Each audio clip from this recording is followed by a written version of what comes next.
Today, we're honored and excited to be hearing from some of the foremost thinkers, planners, and doers who are working energetically to ensure that Buckeye realizes its unparalleled potential. But first, we are honored to present a special message from our governor, the Honorable Jan Brewer. Good morning. Though I regret not being able to attend, I am delighted to welcome you all to the very first Buckeye Economic Development Summit. I'm happy to be able to help start by saying Arizona and Buckeye are open for business. I'm an Arizona native, and it wasn't that long ago when the competition between local jurisdictions, whether it was Glendale and Surprise or Peoria or Buckeye and Avondale or the East Valley and the West Valley was all you heard about. Just in the last few years, there's been a transformation in regional leadership, which I think is very important for us. Our proximity to California is very valuable, particularly in Buckeye being here the closest. It's a one-day turnaround trip to Southern California. Last year, we gave out over 1,600 degrees and certificates. Many of these students live and continue to work in the West Valley. We're continuing to grow, and students are coming to Estrella looking for 1 degree or certificate program to help them move forward with their lives and careers. JDM and its partner El Dorado fully believe in the story unfolding, which says Buckeye is the gateway to all that is west of us. So we are an important part of the community. We want to stay low-key, but we also want you to know more about us. Palo Verde. It's the largest nuclear generating station in the nation, with a mission to safely and efficiently generate electricity for the long term. Palo Verde's 3 pressurized water reactors can produce more than 4,000 megawatts of power, enough to meet the needs of 4 million people in the desert Southwest. In 2009, Unit 1 produced more electricity than any nuclear unit in the world, and in 2010, Unit 2 did the same. And since 1992, Palo Verde has been the largest power producer of any kind in the U.S. Electricity is not the only thing the plant produces. It also is a significant economic engine for the state of Arizona. A 2010 study showed that Palo Verde provides an annual economic impact of $1.8 billion to the state. APS operates Palo Verde and owns 29.1% of the station. Other owners include Salt River Project, El Paso Electric, Southern California Edison, Public Service of New Mexico, Southern California Public Power Authority, and Los Angeles Department of Water and Power. Palo Verde will be part of the local community for years to come. Just this spring, the Nuclear Regulatory Commission renewed the operating licenses for Palo Verde's 3 reactors, extending operation through the middle of this century, enabling Palo Verde employees to fulfill their mission to safely and efficiently generate electricity for the long term.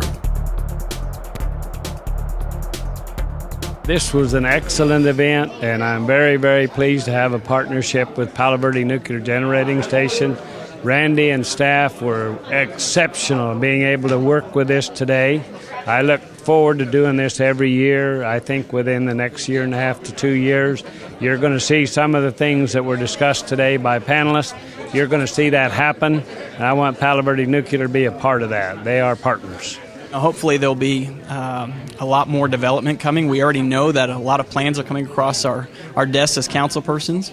And so there's a lot of excitement. There's a lot of a mentality that we're not going to just necessarily wait for the economy to recover, but we're going to kind of take this bull by the horns and do what we can do to make it recover in Buckeye. And we've already seen some of that. Be flexible, understanding that this economic recovery period is characterized by a new normal and new ways of doing business. Be creative in identifying solutions and approaches, building a great Buckeye. Be a cutting edge of all Arizona and American communities so that we truly do create the most distinctive, sustainable community and economy for the 21st century. I'd like to see some more manufacturers out here, so there's more jobs out here. And I would just love to see some of this stuff actually going into the ground and seeing more businesses and seeing some of these warehouses and these developments starting.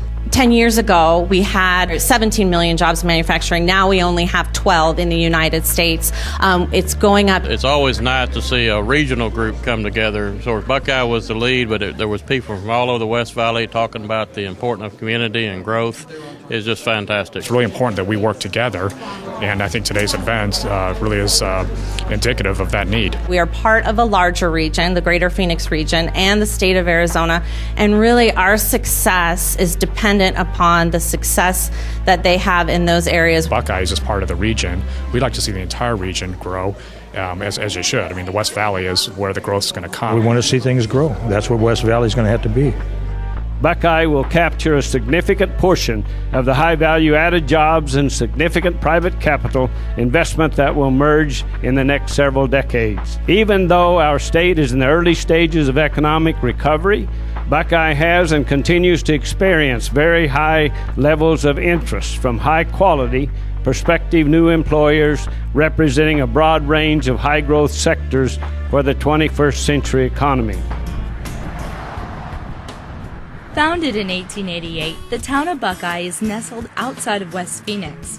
Popular for agriculture, it's a tight-knit community that's one of the fastest growing suburbs in the country. You know, the opportunity there is tremendous, and it's neat to see that all the pieces have come together, and now we're about ready to present this beautiful portrait that Buckeye is. I think Buckeye has a tremendous, very diverse future ahead of it. Buckeye has much to be proud of, a history rich in character, bold thinking and foresightedness, and a present and future that exemplifies the qualities upon which our community was founded. A lot of the discussion that happened here want a well-diverse type of employment, lifestyle, so that every level of lifestyle, education, workforce can enjoy all of these West Valley communities. Move to Buckeye. It's a great place to live, great place to work. This is perfect.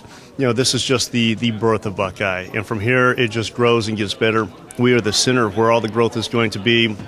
5 years from now, it will look nothing like it does today. It's only going to get better, get bigger, and more beautiful all the time. I'm overly excited about the future of Buckeye, and I keep saying everywhere I go, Buckeye is open for business. And I'm looking forward to the next 4.5 years of my term because I think it's going to be exciting, and I'm proud and glad to be a part of what I think is coming. It's going to be great. This town has transformed itself from a sleepy little town to what is really going to become one of the most important economic engines of the entire region. They'll have to prioritize a number of things to make that happen. They've got a good leader, they've got good staff, they've got good counsel. And I think they can make it happen. It's exciting, and I think there's a great future for Buckeye. In 5 years, we're going to be talking about some major successes, large employers, significant capital investments in Buckeye. So stay tuned. There's a lot more coming. I want you to know up front, Buckeye is open for business.